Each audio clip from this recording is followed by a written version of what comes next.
All right, so today we're going out to coffee country in Colombia with my new friend, Randy Lagman. Randy, thanks for being a part of the podcast. Happy to be here. Thanks. So let's get started. Just dive in. Tell me a little bit about you and how you're from Wisconsin, correct? Yeah, originally from Wisconsin. And okay. So how did you land in Colombia? Yeah, well, it's a good question. We had known for some number of years that we had planned to expatriate.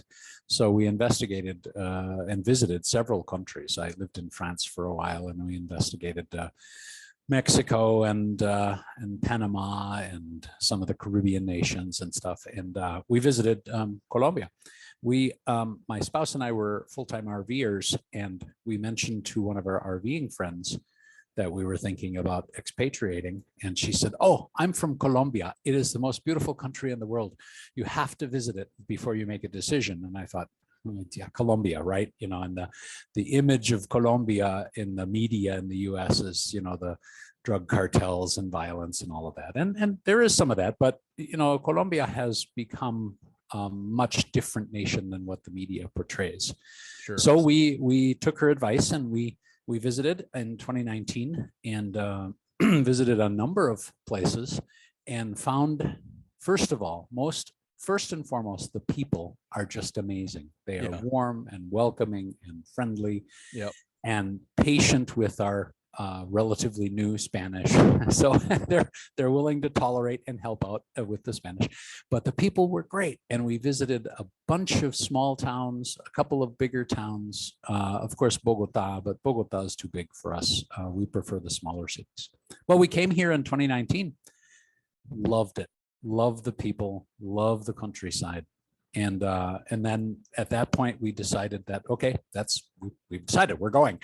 So it was just a matter of getting to the point where we were financially ready to do it, which didn't take long. We moved in 2021.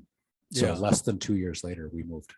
Okay. And then you discovered Manazales, or this coffee region in the middle of nowhere. So there's not a lot of expats. You probably see nobody speaking English out there. Virtually. How did you decide to move out there in the middle of nowhere? Well, when we visited, we had read before we first visited that the Eje Cafetero region, the Coffee Triangle, is some of the safest areas in the country, because there still are areas that are quite dangerous. Yeah. So we knew it was going to be Eje Cafetero, somewhere in there, because that's where we had visited. So we did some more research, and we discovered that many people considered Manizales, of the three large cities, and Manizales is about 500,000 people. So it's not small, but it's, you know, a good size, you know, culture and all of everything that goes with a good size city. Manizales has the reputation of being the safest of the three main cities in Eje Cafetero, in the Coffee Triangle. So from a safety security perspective, we decided to give Manizales a try. So when we arrived here in 2021, we did an Airbnb just to have a place to land. So we knew we were going to have a place. So we booked it ahead of time, and we were there for several months while we looked for alternative places to live, and found Manizales. Manizales it's very hilly. You get a lot of exercise because everything is huge grades. So everything is uphill, downhill. It's amazing. And it's a little cool. It's 7,300 feet up in elevation. So yeah, there you go. Yeah, I'm gonna pull this map up here to see, show the viewers where it's located. So it's not far from. It doesn't seem like it's far from Medellin, but I guess it is. Yeah, Medellin. Well, everything, because the roads here are pretty, in this part of the country especially, are through the mountains. Nothing is a straight route. So it's probably 5 or 6 hours from Medellin by road. Gotcha. But it's, you know, only 35 minutes by flight. So right. We have airports here. The one thing about transportation, and I know we're kind of jumping on a little bit, but if you want to go from one part of the country to another, the domestic air transportation is remarkably good and very. Can you see this round trip? Yeah. Randy, can you see that picture? Yeah, I can. That's stunning, man. That is stunning. Really stunning. Yeah, that's in Plaza Bolivar, in Manizales, and we visited that cathedral many times. It's just stunningly beautiful. Yeah, gorgeous. So you're living in just a really amazing place.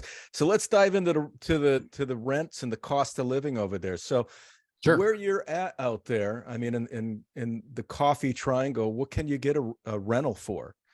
Well, we are in a rural area. We are about 35 or 40 minutes outside of Manizales in a small town called Palestina. Okay. And in this area, it's a little more affordable than in the big cities. The big cities, you can find anything from very basic and cheap to extremely expensive and posh. But in this part, in a rural area, we have a 4-bedroom, 4-bath house with 2 large living rooms. And I'll send you some video so you can edit it in later. Awesome. With 2 large living rooms, big dining room, 2 stories, fenced in yard, our own private kiosco, gazebo out back, just a beautiful place, and stunning views of the Andes Mountains in all directions. And the rent here, totally furnished, by the way. When I send you the fixed pictures in the video, everything you see in the home, with the exception of my desk, was provided as part of the rent. And our rent here is about, if you look at the current exchange rate, it's about $600 a month. And Okay. this is quite a bit bigger than we would need, but Yeah. we love the views. If you wanted something a little bit smaller, you know, a couple bedrooms or whatever, you could cut that rent in half easily in this part of the country. Okay. So that's for rent. And if the utilities for the cost of living, our water bill tends to be, and I'll give everything in US dollars. I assume your audience is primarily American, right? Yeah, they're everywhere, but I break it down in USD. Okay, good. Yeah. So in US equivalent, it's our water bill is about $8 a month. Our electricity bill is the largest of the bills. That'll tend to be about $75 a month, but we use a lot of power here because I have my office and equipment and stuff. So Sure. the electricity is pretty expensive here. Gas bill, sorry, dogs are barking. Yeah, no The worries. gas bill tends to be about $12 to $15 a month. We have 2 cell phones. We have iPhones. My spouse and I each have iPhones, and we have Claro, which has unlimited voice and text and unlimited Facebook and WhatsApp and all that stuff. And that comes out to about $8 a month each for our cell phones. And then the internet that we have for the house is about $7 a month. All right. So so as far as rent and utilities, rent for this big of a house is clearly far and away the largest expense. So you mentioned 4-bedroom, 4-bath. That sounds huge. What's the square footage approximately? Over 2,000 square feet, I would say. Okay. Yeah, it's pretty big. It's pretty sprawling, and it's 2 stories. The master bedroom alone is probably 18 by 24, right? Okay. I mean, big room, and a walk-in closet, and the master bedroom has its own in-suite bathroom, and all of the baths have showers, and it's all, I mean, it's a big place. So you have your own shower, your wife has her own shower, and then your dogs have their own shower too. That's exactly right. And then one for guests. It sounds beautiful. I look forward to seeing the images that you send me, the video that you send me. We'll definitely put it in this podcast for sure. Sounds great. So it's really reasonable. You're looking at $600 a month for the place that you're renting.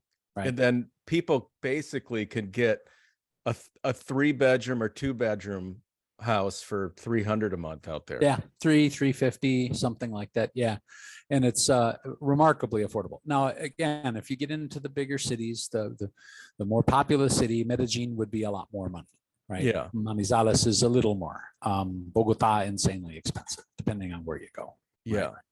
Yeah. Now, one thing I want to mention as far as housing, you know, if somebody wanted to come here and buy a house, which actually we'll talk about visas in a little bit, but if somebody wanted to come here and buy a house, you can buy a house and qualify for an investor visa And the investor visa, you have to spend. See Now if you're it'll back. clear Now you're itself. back. Okay. Okay, good. So the Investor buying a visa. house, the investor visa, you have to spend a minimum of 350 times the monthly minimum wage, which is currently 1.16 million pesos. Okay. So if you do the math, I'm going to just do it in my head, but you can spend $80,000, maybe less, Okay. and qualify for an investor visa. Well, this house that I'll send you the video of, you could buy this for 600 million, 110,000. And if you Okay. did that, you could, if you had money in your IRA or in savings or whatever, and you wanted to retire and have lower expenses, you could buy a house like this and your expenses would be, just the utilities. So you could have, utilities and food and transportation and everything for, $700-800 a month after you buy the house. Yeah. So, I mean, there are ways, if you have a little bit of money set aside to buy a place to live, there are ways to make it incredibly affordable to stay here. Sure. Is there any maintenance fees on those houses or insurance or tax or anything? Yeah, there is. The property tax on a house like this is about $250 a year. Wow. Okay, so not much. And that's probably why I didn't mention it, because it's almost incidental. Yeah. The maintenance fees, usually when you're in a gated community, these houses are in gated communities. Okay. This neighborhood, and that's called a conjunto cerrado, which is a closed conjunto community. The conjunto fees tend to be somewhere around 300,000 pesos a month. Okay. Which is about $65-70, but that includes managing all of the general areas. Usually there's a community pool and there's playground areas and exercise areas, but it also includes all of the maintenance of the yard. So when you see pictures of the yard, I'll show you that, that cuts the grass, they trim the hedges, they manage all of the yard. That's all part of the conjunto fee. So we don't have to do anything really to maintain the yard. We just enjoy it. Wow, that's fantastic. What do you guys budget for transportation a month getting around? We decided to not own a car for a number of reasons. The public transportation system here is remarkably good. You can get practically anywhere. In fact, I believe there are national laws that require all residents to have reasonable access to public transportation. So really everywhere you go, even the smallest little towns, you'll have access to bus lines and Jeep lines. They're kind of interesting. This is in this country, you have Jeep lines where people own Jeeps and they run routes back and forth and people climb in the Jeeps or on the Jeeps or whatever. We've seen as many as 14 people in one regular Jeep trying to get around. But so if you're not near a bus line, you're almost certainly near a Jeep line. So a typical bus trip into Manizales is about 80 cents each way. Okay. So, and we are usually in Manizales 2 to 3 times a week, I would guess. So, each of us, so that's, $1, call it $2 each time. So 2 to 3 times a week, $6, $25 or $30 a month, maybe. Okay. For transportation. And that's pretty frequent transportation. Yeah. Okay. Now, how far do you have to walk from your house where you're currently at to access transportation? About 2 minutes. Real nice. Yeah. Wow. Yeah, we walk out the gate, down the hill, and there's a road right there, and the buses pass right there. Yeah. What do you guys do for groceries out there? Is there a mercado nearby or? Yeah, there's Palestina and Chinchina. We're in the country sort of in between those two cities, and both of them have various mercados. Chinchina has a little bit bigger because it's a bigger town of about 50,000 people. So there are several mercados there. But Palestina is a smaller town, and it has a lot of sort of family-run grocery stores and fruit stands and butcher shops and stuff like that. So there's a lot of choices for buying groceries. Okay, what do you budget per month for groceries? Would you say for both of you? Well, we eat pretty well So we probably spend maybe 300 a month total. Okay. And that includes everything we buy at the stores, including, well, you know, wine or vodka or beer or whatever, you know. Yeah. You're freezing up again if you can see me. I can still, are we back? Yeah, now you're coming back. You're still, your Okay. image is still frozen on my screen, but I can hear But you. you have a, okay. So that includes things like, you know, beer, wine, you know, entertainment beverages, stuff like that. So, Okay. so it's pretty affordable. Okay. And what do you guys do for fun out there? How much does it cost to be entertained? well, we might not be the best choice for that because we're kind of homebodies. We don't do a lot of outdoor out of house entertainment. But you know, we do from time to time run in and do things at Manizales. We don't do nightlife because, well, for a couple of reasons. One of the downsides of the public transportation system is they don't run at night. Okay. So when we're in Manizales, we have to be on the no later than the last bus back, which gets us back here at about, you know, 7:30 or 8. So Yeah. the nightlife in Manizales is just not something we're really in a position to take advantage of. Well, do you go out to eat in restaurants there? Yeah, we do. We have some really nice restaurants very close by.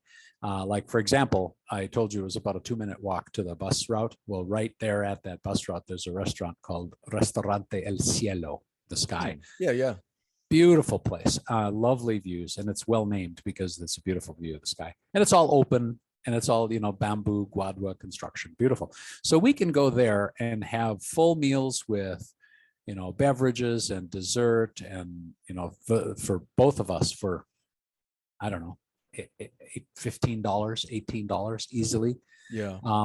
And that includes, you know, a nice homemade, locally made sangria and you know, Nice. something to go with the meal, and, you know, a full meal with all of the courses. A lovely place, and the cost of going out to eat here is remarkably low. Yeah. Now, how often do you do that a month? If you were to budget like restaurant, you know, money. Oh, probably no more than 100 or 150, because we don't go out that much. And that place that I just described to you is one of the nicer places. So Yeah. if you go to some Wow. place and grab a, Wow. yeah, if you go to a place and, like, say you want a cafe con leche, a cafe au lait, or whatever you want to call it, your favorite Starbucks drink. They don't have Starbucks here, but you can go to a place every bit as good as that and get a nice large cappuccino or latte for, you know, 80 cents. Right. So, I mean, it's just, everything is very affordable here. A smaller lunch you can get for $1.75, $2.50. Wow. You know, so we will often, when we go into Manizales, we'll stop somewhere and grab a nice lunch, and you know, we'll spend $2 on lunch. Right. That's and fantastic. it's a nice big lunch. Yeah. That's fantastic. So, all right. So let's dive in. Everybody that wants to or considers moving overseas, they're always asking about healthcare. How much is healthcare? Yeah, healthcare here is fixed if you're part of the EPS system. EPS is their local state-run healthcare. It's fixed. The cost is fixed at 5% of your income. Okay. Now, if you're here as a pensionado, as a retiree, and you don't have, this is local income, not worldwide income, local income. Okay. So if you don't have income here in country, which we don't, right? Yeah. So they assume it's 5% of the monthly minimum wage, which comes out to, right now at the current exchange rate, about $32 a month. Is that for both of you? That's for both of us. Okay. Yeah, combined. So I have a visa, and my spouse has a dependent visa. So I get the insurance, and then all of my family gets covered with that. So she's my family, so Yeah. she gets covered as part of the coverage. It, And the healthcare system here, it's a little complex to navigate from time to time because it's state run, and like any government program, it's a little bit bureaucratic. But Yeah. once you understand the processes and the system, it's actually pretty easy to navigate. And the healthcare is really outstandingly good. Yeah. We've had a few procedures done. We've had a few diagnostic things done. We go to the labs, we do blood tests, we do our cholesterol screening, we do stuff like that. And it's been very good. And the copays, so the full coverage, we're paying about $32 a month for both of us combined. And our copays tend to be less than $1 per event. Well, there was a list that I was reading a while ago. I can't remember who posted this list online, but Colombia has outstanding healthcare in the world. They're way up on the top of the list of one of the best places to get healthcare, even better than higher than Estados Unidos and not United States. Uh-oh, you froze again. Yeah. Okay. Yeah, I agree with that 100%. From our experience with healthcare here, I would say it is as good or better many times than what we had in the United States. Yeah. And the costs, I mean, there's no out of pocket maximum that you have to pay. The copays tend to be $1. Even the large copays, if you have a specialty thing, is $3 or $4. And the quality of care we've gotten here has been excellent. Always. Wow. Fantastic.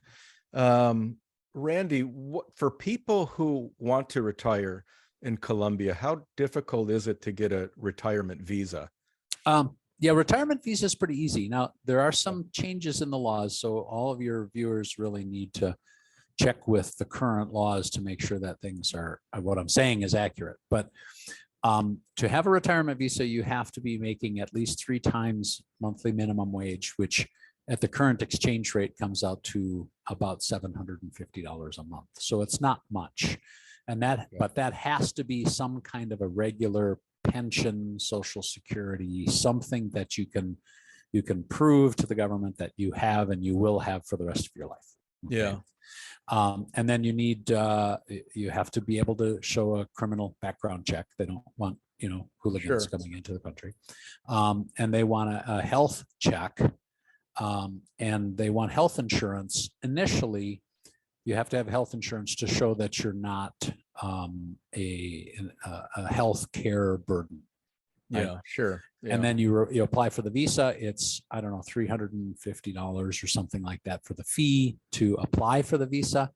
And then you get your visa and that's it. I mean, that's all you need to do. It's really pretty simple. And the requirements are very low.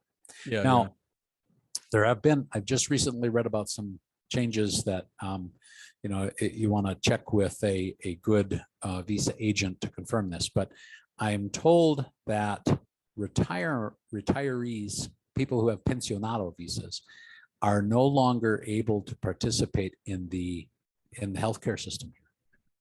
Now, I have to check on that because I am concerned that might affect my status here. Yeah. But it's worth checking. Just make sure that you find out if one of your viewers is thinking about it, check with an insurance agent. I'm sorry, not an insurance agent, a visa agent like Medellin Guru or Langen Law or one of those companies that help expats apply for and secure visas. The other thing is there has been some concerns lately about people coming here because the healthcare has been so affordable and so good, because they're in terrible condition and they come here and suddenly now they have all kinds of, Colombia has all kinds of healthcare burden for these people. So there's a fairly new requirement on a health certificate that you have to have from your home country that says you're generally healthy and you're not, not a complete train wreck. That's a very new law, just implemented last year. So I'm not familiar with the details of that. You'll have to check with somebody. Yeah. Okay. Now, there's another type of visa that's also very approachable. And I mentioned it earlier that if you wanted to buy a house, there's a thing called inversionista, which is an investor visa. Visa inversionista. That is, you can buy the easiest way is to buy real estate. And if you spend at least 350 times the monthly minimum wage, which again comes out to somewhere around 80,000 right now. You can do the math. Yeah. You can qualify for this investor visa, and then you still have to show that you initially have health insurance, but then you can apply. Then you can enroll in the insurance, the EPS insurance system here, and you get all of the benefits of being a visa holder. And also you get the benefit of having extremely low cost of living, because you buy your house, all you have is basically your utilities and your food and groceries. Yeah, it's amazing. Yeah, it truly is amazing. So, well, I mean, we've covered everything. Is there any other costs that you can think of that we didn't cover that you dish out each month? Nothing regular. I guess the only thing I would say is once you're here, you're going to have to find things to do, right? Yeah. Because if you're going to come here, if you're going to retire, so anytime you're retired, you want to have some kind of a mission or focus, right? Yeah. So if you want to order stuff from out of the country, you can order stuff from the US. Like Amazon has tens of thousands of things you can get, but they're a little more expensive to order. Takes a long time to get here. Sure. And if you want something specialized, like a piece of electronic equipment, I'm a musician. I see you have a guitar in your background. You're a musician as well. Yeah. So I play keyboards and I play bagpipe, Great Highland bagpipe, nice. Scottish bagpipe. But I also do a lot with electronic instrument synthesizers. Very expensive here. So if you want to buy that kind of stuff, bring it with you, because it's just a lot cheaper to just bring it with you when you come here. Yeah. Okay. Now on the other side, if you're going to bring stuff with you, you got to be a little careful, because shipping stuff to Colombia is insanely expensive. If you retire, if you're one of your viewers says, I want to retire and I want to bring all my stuff, oh my God, that's so expensive. Yeah. We came, my spouse and I and our 2 dogs came with 2 suitcases, 2 travel trunks, an extra bag for the dogs, and our 2 dogs in carriers. Wow. And that was it. Everything else that we owned, we had either sold or given away or thrown out. Wow. That's a whole podcast you could talk about. I mean, easily. becoming a minimalist and letting go of all of the things you've collected over the years. That's tough, man. That's tough. Hard. That's hard. Yeah. And I mentioned earlier that we were RVers. Well, we had, for 4 years before we moved here, we had nothing but an RV. We didn't have a regular home. So we had already minimalized a lot of stuff. We had cooked our 4,000 square foot house down into an RV. So we had already removed a lot of stuff. So it was a process, and it took years to get there. Yeah. And you know, another interesting topic, if you want to think about it someday, is domicile. And you have an official domicile in the US, right? Whatever state you live in, that's your home address. Yep. And that's where you pay state taxes, if there are any. That's where you vote. That's where you have your driver's license, you know, all that kind of stuff. Well, when you expatriate, your state of last domicile is going to be your official domicile as an expatriate for the rest of your life until you go back and move. So if you're from like Wisconsin, in my case, you know, Wisconsin income taxes are insanely expensive. Well, we didn't want to do that. Well, we didn't even want to do that as an RVer. So you can legally change your domicile to another state. There's a process to it, which is why I'm not going to go into detail here. Sure. But we changed our domicile officially from Wisconsin to Texas 4 years before we moved here, even before we moved into an RV, because as an RVer, we didn't have a regular home. So we didn't have a home address. So then the question is, well, what state do you want to be affiliated with? Well, Texas has some advantages, not the least of which is the fact that there's no state income tax. So that was a good advantage. But wow. That's really good info. Yeah. So we can, if you want to, we can do a follow-up conversation about domicile, because there's a whole bunch of steps that you have to do with changing your domicile. There are a lot of advantages to doing it, but you can't do it at the last minute. You have to do this well in advance of expatriation. Yeah, that sounds really interesting. I'd love to have a conversation about that. Sure. Whenever you'd like. Yeah. It's a All deep right. topic, so I won't go into more detail here, but happy to chat about it sometime. Okay. Well, cool. Well, that's it, man. Randy, Excellent. Thank, That was simple. thanks so much for doing this. And yes, send me the video I will. of your house, and I'll put that in. I'll clip it into this podcast. It'll be Very good. awesome And especially the views. Oh my God, we're in the Andes Mountains here, and it's just stunningly beautiful. Oh, there is one thing I want to mention: the climate. The climate in Colombia is amazing because you can pick whichever climate you like and find, based on the elevation of where you live, the climate will be the same year round. So we are at about 5,300 feet here, which means and in US measures, which means the temperatures are about 80, 82 every day and about 65 every night, year round. Never changes. If you want cooler, you go higher, and it's that way there year round. So just I just wanted to mention the climate. You know, you pick the climate you want, pick the elevation, and then you'll have your perfect climate year round. It's just an amazing part of the world because it's so close to the equator. Yeah. Awesome, man. Well, Randy Legman, thanks for doing this. I truly appreciate it, man. This is awesome. I hope to come out there and visit you. Please do. One of my best buddy, man. He's in New York City. He married a Colombian woman that I love very dearly, Marcela and Bill. And we were talking about, she mentioned she'd love to get out to the coffee region of Colombia and rent a big house so that we could get like her family and a bunch of us together just to sip coffee during the day and then wine in the evening. Beautiful. So, I'll keep you posted if we head out there. Please do come visit. All right, buddy. Well, have a great day. Have a fine day, sir. Okay, bye. Bye.